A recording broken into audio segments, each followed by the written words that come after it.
नमस्कार, मैं महावीर सिंह रावत डिजिटल सारथी से। आज हमारे साथ हैं निर्मल तोमर जी, जो जौनसार के थैना गांव के हैं। निर्मल जी, बहुत बहुत स्वागत है आपका हमारे फेसबुक पेज और यूट्यूब चैनल पर। निर्मल जी, मैं ये जानना चाहूँगा कि जो आपने बगीचा वगैरह लगाया है, ये जो प्रेरणा आपको कहाँ से मिली है?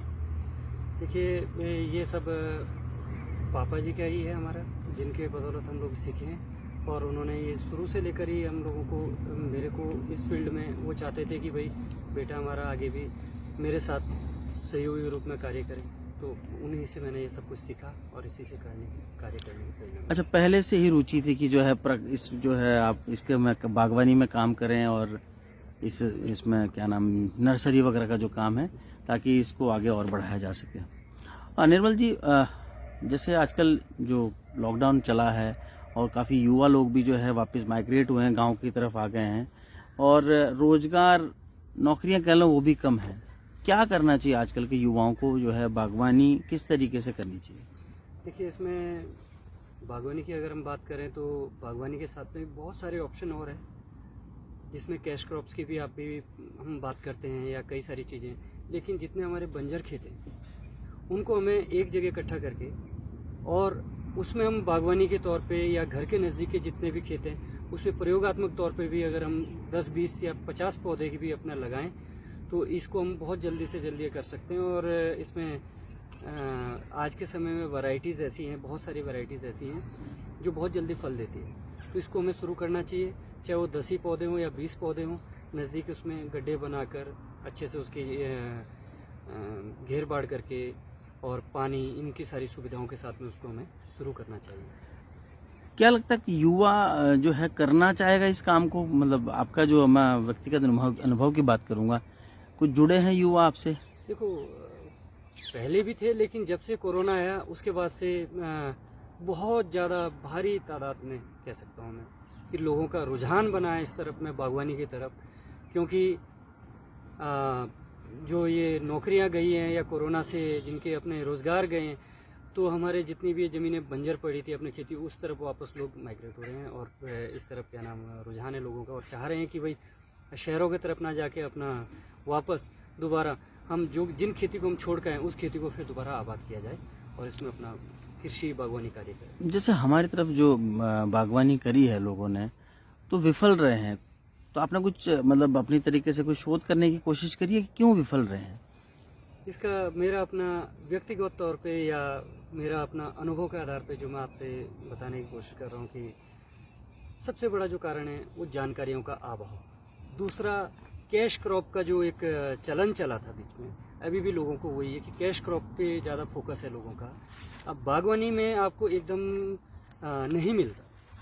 बागवानी के लिए आपने आज इस वर्ष फाउंडेशन रखी, अगले वर्ष बगीचा लगाया, तो लगभग बागवानी में रिटर्न जो होना होता है शुरू होता है, जो जिससे किसान का मनोबल बढ़ता है, वो लगभग 4 से 5 साल में होता है। और जो हमारे युवा साथी हैं वो आज के समय में ऐसा चाहते हैं कि हम बहुत जल्दी, जैसे कैश क्रॉप्स में है कि 3 महीने 4 महीने में रिटर्न आए, तो बागवानी में इसका बहुत बड़ा एक मेरा अपना मानना है कि लोग इस वजह से भी थोड़ा सा दूर रहे हैं पहले। लेकिन अब लोगों ने सोचा है कि नहीं, देर आए दुरुस्त आए। आज चाहते हैं कि नहीं, बगीचा लगाएं। पैसा भी है लोगों के पास, समय भी है, लेकिन आज मेन पावर की जो कमी थी वो कोरोना काल में अभी पूरी हुई है और अब लोग इसको बगीचे लगाने के लिए काफ़ी ज़्यादा उत्सुक हैं। अच्छा, जैसे आपने बताया कि लोगों के अंदर जो है कहीं पे सब्र नहीं है कि 3 साल 4 साल वो इंतजार कर सके और जानकारी का भी अभाव है, तो क्या किया जाए कि मतलब उससे जो है जीविका भी चलती रहे और जो है बागवानी भी लगाएं लोग? देखो, आज जैसी तकनीक है उस तकनीक अगर हम नवीनतम तकनीक है, वैज्ञानिक तकनीक से अगर हम खेती या बागवानी करते हैं तो ये दोनों चीज़ें एक ही जगह से पूरी हो सकती है। हम कोई भी बगीचा लगा रहे हैं उसका अगर सही दूरी पे लगाएं तो हम उसके साथ में इंटरक्रॉपिंग ले सकते हैं। हमारे किसानों में जानकारियों का अभाव है। वैज्ञानिकों द्वारा सुझाई गई ऐसी तकनीकें हैं कि जब तक आपका 3 साल या 4 साल तक बगीचे से कोई रिटर्न नहीं मिलता, तब तक आप उसमें कैश क्रॉप लगा सकते हैं। कैश क्रॉप में आप साग सब्जियां सब चीज़ें कर सकते हैं, तिलहन दलहन ये सब चीज़ें उसके अंदर हो सकती है, जो 3-4 साल का समय को हमारा निकाल सकती है, जिससे हमें आर्थिक फ़ायदा भी होता है और पेड़ पौधों को भी उसमें लाभ मिलता है। और उसके बाद 3 साल बाद 4 साल बाद जब पौधों के आकार बड़े हो जाते हैं, उससे रिटर्न चालू हो जाता है, तो कैश क्रॉप करने की आवश्यकता नहीं पड़ती और उसमें हो भी नहीं पाती जब छाया हो जाती है। अगर मैं इसकी बात करूँ कि जैसे सरकारी जो महकमे हैं, उद्यान विभाग हो गया, तो जगह जगह इनके उद्यान सचल दल केंद्र, मोबाइल टीम जिसको बोलते हैं, वो भी है, लेकिन क्या मतलब किस तरह वो लोग नहीं किसानों के साथ जो है तालमेल बिठा पा रहे हैं? उसके लिए देखिए, विभागीय जो रणनीति है या कुछ है, वो ही मेरे हिसाब से कुछ खामियां हैं उसके अंदर। अगर उसमें सुधार किया जाए तो ये बिल्कुल चल सकता है और बहुत अच्छे से हो सकता है। अगर उद्यान सचल दल केंद्र है, उसमें अच्छी क्वालिटी का किसानों को बीज मिले, दवाइयाँ मिले और जानकारियाँ, एक गोष्ठियाँ टाइप की अगर मासिक तौर पे भी महीने में एक बार हो तो किसानों को इसको जरूर लाभ मिलेगा। लेकिन मोबाइल टीम के पास भी क्षेत्रफल बहुत ज़्यादा है और उसमें प्रभारी के पद पे एक अधिकारी हमारे को मिला है सिर्फ खाली, उसके पास क्षेत्रफल बहुत ज़्यादा है उसका, लेकिन कवर ही नहीं हो पाता, कुछ गांव तक ही सीमित रह जाता है। तो सरकार की अगर कुछ नीतियां इस टाइप की बने कि जितने भी ये शोध संस्थान हैं उनके वैज्ञानिक एक एक गांव अगर गोद लिया जाए या किसी गांव को चयनित किया जाए, उस गांव में अच्छे तरीके से बागवानी मोबाइल टीम सेंटर के माध्यम से विभाग भी अगर उसमें कुछ करे तो बहुत कुछ हो सकता है, क्योंकि किसानों पर जानकारियों का बहुत अभाव है। आधे लोगों को आज भी अभी तक विभाग के बारे में आधी जानकारियों का तो पता ही नहीं। और जैसे अभी मैं पीछे देख रहा था कुछ महीनों पहले, हरेला में जो है पौधे लगाए गए, बहुत अच्छी बात थी, सरकार की तरफ से काफ़ी समय से पहल है। इसको क्या हरेला में ही लगाना चाहिए या मतलब जैसे मतलब कुछ टारगेट दिया जाता है 250, 300, 400, 500 पौधों का, कुछ एक बजट निर्धारित होता है, इसको आप मतलब किस तरीके से ये अलग अलग रीतियों में लगना चाहिए या मतलब एक ही वो ठीक है जो एक ही टाइम पे लग रहा है? नहीं, देखिए, हरेला पर्व मेरे हिसाब से एक हरेला पर्व तक ही सीमित ना रहे। इसको अगर जब शीतकालीन हमारा फल पौध लगाने का समय होता है, उत्तराखंड की जलवायु इस टाइप से है, और वर्षाकालीन 2 टाइम का है, लेकिन सरकार ने इसको एक समय पे ही रखा है और बहुत कम समय पे। तो मेरी तो सरकार से ये निवेदन भी रहेगा कि वो इसको शीतकालीन भी और वर्षाकालीन भी दोनों समय पे इसको चलाएं, और इसका जो वृक्षारोपण का समय वो सीमित ना करके इसको लंबा समय के अंदर इसको रखें। तो उससे क्या है कि पौधों की जो गुणवत्ता है उससे पौधों का रख रखाव, इन चीज़ों में मतलब बहुत ज़्यादा नुकसान हो रहा है, पौधे बहुत डैमेज हो जाते हैं, क्योंकि कम समय के अंदर पूरे प्रदेश के अंदर इतने सारे लाखों की तादाद में पौधे लगते हैं, तो कहीं ना कहीं उन पौधों से डैमेज हो जाते हैं, नुकसान हो जाते हैं, लाने ले जाने में बड़ा नुकसान होता है पौधों में, और किसान को भी एक होड़ सी लगी रहती है उसको खेत तक पहुंचाने की और लगाने की। अगर लंबा समय हो तो धीरे धीरे किसानों को एक लंबे समय के अंदर उसको लगा सकते हैं। निर्मल जी, आपने बताया कि अभी किस तरीके से करना चाहिए और रखरखाव की बात आपने करी है, तो अगर किसान के पास जो है कहीं ना कहीं पे जो है फाइनेंशियल प्रॉब्लम है, तो कहीं से सरकार की कोई ऐसी स्कीम्स वगैरह की भी, आपने उद्यान विभाग की बात भी करी है और भी बातें काफ़ी हुई हैं, तो इसमें रखरखाव के लिए और जो है लगाने के लिए घेर बाड़ वगैरह काफ़ी पैसे की ज़रूरत पड़ती है, क्या करे किसान, मतलब कोई अल्टरनेट बताइए आप। देखिए, उद्यान विभाग तो आपको मालूम ही है कि उद्यान विभाग इसमें काफ़ी सारी योजनाओं से किसानों को लाभान्वित करता है, और उसमें बहुत बड़ा योगदान उद्यान विभाग का है। घेर बाड़ी है, लेकिन ये अलग अलग पार्ट में है। अगर आपको घेर बाड़ भी मिली है तो उसके बाद पौधे मिलेंगे, पौधों के बाद घेर बाड़ मिली, फिर टैंक मिला, तो किसान के लिए बहुत सारी दिक्कतें हैं। लेकिन जैसा अभी तक मेरे को जानकारी है तो इसमें किसानों के पास एक बहुत अच्छा ऑप्शन है, मनरेगा के माध्यम से उद्यानीकरण योजना में किसान को ये सब चीज़ें मनरेगा के माध्यम से मिल रही है, जिसमें आपका घेर बाड़ है, टैंक है, पौधों की गड्ढा खुदाई है, पौधा लगवाई है, और अच्छे किस्म के किसान अपने आप पौधे खरीद सकता है। उसमें कोई बाध्यता नहीं है कि आपको कहीं एक ही पर्टिकुलर किसी नर्सरी से या किसी जगह से आपको लेके आना है। किसान उसमें किसी भी पंजीकृत पौधालय से अपनी इच्छा अनुसार पौधे ले सकता है और स्वस्थ पौधे खरीद के उसको लगा सकता है, और बिल के माध्यम से वो अपना मनरेगा के माध्यम से उसमें लाभान्वित हो सकता है। ये तो बहुत अच्छी बात बताई आपने कि उद्यान विभाग के अलावा भी जो है मनरेगा में जो है पूरा उसका किस तरीके से जो है गड्ढे के लिए पैसा मिलता है, पौधे के लिए पैसा मिलता है, उसकी घेर बाड़ के लिए पैसा मिलता है। तो जब इतना सब कुछ सरकार कर रही है तो क्यों नहीं मतलब यहाँ पे जो किसान है, जो बागवान है, जो युवा है, वो इसकी तरफ अग्रसर हो रहा है? क्या जानकारी का अभाव है? बिल्कुल जानकारियों का अभाव है। काफ़ी सारी योजनाएं हैं जो सिर्फ कागजों तक ही सीमित है या कुछ लोगों तक ही सीमित है। सरकार को चाहिए कि जितनी भी योजनाएं हैं किसानों के लिए वो धरातल पे उतरें और किसानों के बीच तक पहुंचे। क्षेत्र के युवाओं के लिए क्या, क्षेत्र के जो युवा हैं उनके लिए क्या कहना चाहेंगे आपके, मतलब किस तरीके की बागवानी होनी चाहिए जहाँ पे जो है उनको सही समय पे पैसा मिल पाए और जिसकी फ्यूचर में जो है जिसका फ्यूचर अच्छा हो, मतलब क्या आप प्रेफर करेंगे, कौन सी बागवानी? देखिए, इसमें मैं तो यही चाहूँगा कि लोग आड़ू, पुलम, खुमानी इस तरह की आप खेती कर सकते हैं। साथ में जैसे मैं अभी तक आपको बता रहा था कि बहुत नकदी फसलों में अगर हमने करना है तो हम फूलों की खेती भी इसमें कर सकते हैं, इंटरक्रॉपिंग के तौर पे स्ट्रॉबेरी की खेती कर सकते हैं।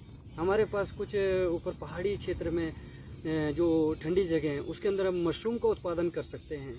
तो ये कई सारी चीज़ें हैं जो बहुत जल्दी हम शुरू करके और बहुत जल्दी रिटर्न इसमें मिल सकता है बागवानी के साथ में। क्योंकि पेड़ पौधों से मैंने बताया ना आपको कि अभी इसमें काफ़ी लंबा समय है जो इंतज़ार करना होता है और वो इंतज़ार बहुत कम लोग हैं जो उस इंतज़ार को एक्सेप्ट करते हैं कि इतना इंतज़ार हमें करना है। लेकिन तब तक हम किसान क्या करेगा, उसको यही कैश क्रॉप के तौर पे करना चाहिए। फूलों की खेती इसमें इंटरक्रॉपिंग में कर सकते हैं, साग सब्जियों की कर सकते हैं, फूलों की कर सकते हैं और आप देख रहे हैं कि आज के समय में ये सब चीज़ों की मार्केट है। अभी अगर मैं बात करूं हमारे 30 त्योहारों की जो जौनसार बावर में होते हैं, दिवाली की मैं बात करूं और उसमें जो अखरोट है वो एक अपने आप में बड़ी महत्वता है। वहाँ पे भिरुड़ी में जो है, आपको अगर याद होगा तो अखरोट का बड़ा महत्व है। तो अखरोट के लिए जो है क्या विशेष काम किया जाए अखरोट पे? तो अखरोट के लिए तो मेरा अभी है कि उत्पादन इतना नहीं है कलमी अखरोट का, सरकार के पास भी और प्राइवेट नर्सरीज के पास भी। लेकिन प्रयोगात्मक तौर पे इसको 2-4 पौधे, 5 पौधे जो भी किसान लगा सकता है इसको प्रयोगात्मक तौर पे लगाना चाहिए। उसको देखना चाहिए कि इसमें जो गुणवत्ताएं और जो इसकी क्वालिटीज़ सरकार या हमारे अभी जितने भी शोध संस्थान हैं वो बता रहे हैं या हम लोग इसके ऊपर शोध कर रहे हैं, उसको आप अपने फील्ड पे देखें और इसको आजमाएं, देखें कि इसमें कुछ बेनिफिट भी है नहीं। तो 2-4-5 पौधों पे अपना किचन गार्डन के तौर पे भी अगर हम इसको लगाएं और अच्छे खेतों पे, अब दोबारा वैसे नहीं लगने चाहिए पौधे जैसे नाले गदेरों में लगते थे, इनको सही स्थान पे लगना चाहिए। हाँ, बहुत सारे बगीचे हैं, कुछ बगीचे हमारे यहाँ जो देखा जाए कि लगाए थे, हॉर्टिकल्चर के पौधे मिलते थे, उन्होंने उठाए लगा दिए, लेकिन वो बहुत जंगल झाड़ जैसे हो गए, बड़े बड़े हो गए पौधे और लोग भी कहीं ना कहीं निराश हैं उन बगीचों को देख के, उन पौधों को देख के कि यार मिलता तो कुछ है नहीं। तो उसको जो है मतलब सही बगीचा बनाने के लिए उसमें क्या करना चाहिए जो वापस जो है युवा या किसान जो है उसको करे? देखिए, वो पुराने पौधों का जीर्णोद्धार तकनीक से हम इसको परिवर्तित कर सकते हैं। अच्छी प्रजातियों में पौधे जड़ से ना काटे जाएं, उन पौधों को हेड बैक करके हम लोग नवीनतम प्रजातियां जो आज के समय में डिमांड है जिन सब वैरायटीज़ की, उन वैरायटीज़ को हम लोगों को उस पर कन्वर्ट करना चाहिए। और ये सब चीज़ें मेरा अनुरोध भी रहेगा और निवेदन भी करता हूँ हमारे जो पंतनगर कृषि विश्वविद्यालय के वैज्ञानिक गण हैं और अपना उद्यान विभाग है, अगर युद्ध स्तर पे इस पर काम किया जाए तो इसमें पूरे तरीके से ये सब पौधे दोबारा नए स्वरूप में बदलने के लिए वैज्ञानिकों का सहयोग की इसमें आवश्यकता होगी और सरकार को इसके ऊपर कुछ मास्टर प्लान बना के पुराने बगीचों पे भी कार्य करने की आवश्यकता है।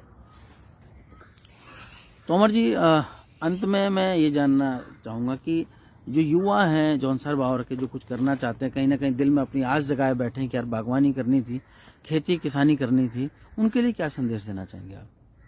देखिए, मेरा उनके लिए एक ही संदेश रहेगा कि वो ज़्यादा पैसा खर्च ना करके थोड़े पैसे से छोटे स्तर पर प्रयोगात्मक तौर पर इसको बागवानी को शुरू कर सकते हैं और उसके साथ में इंटरक्रॉपिंग करके कैश क्रॉप में भी, और इस तरीके से हम एक शुरुआत हो सकती है। और इसकी शुरुआत एक छोटे स्तर से करने पे एक दिन बहुत बड़े स्तर पे पहुंचेगी।